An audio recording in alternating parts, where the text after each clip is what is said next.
Hey, Eastminster. You know, if you stood right here 100 years ago, you wouldn't be looking at an empty lot. You'd be standing in front of one of Belleville's grandest buildings, the Hotel Quinty.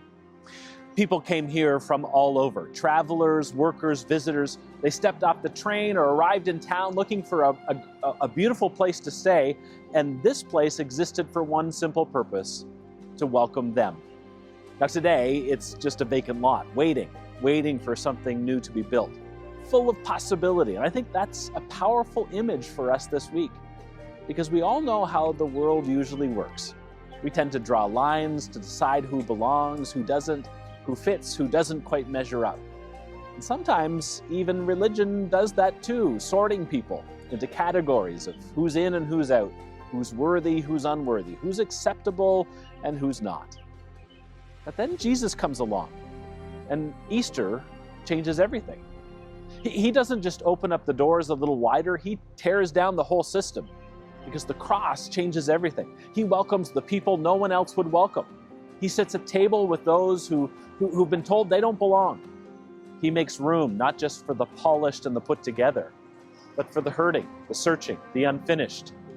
And that's what we're talking about this Sunday at Eastminster. How Easter doesn't just change what we believe, it creates a whole new way of living, a new kind of community, a new kind of welcome, a new way of being together. And maybe, just maybe, God is still in the business of taking our empty spaces in our lives, in our communities, in our hearts, and building something new. Something shaped by grace, something marked by welcome, something that looks a whole lot like Jesus. So I hope you'll join us this Sunday at 10 a.m. at Eastminster United Church.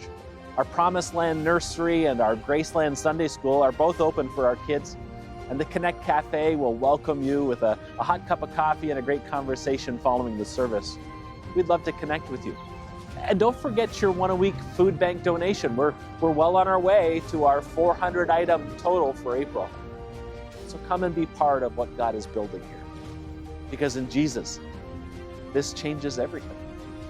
I hope to see you this Sunday.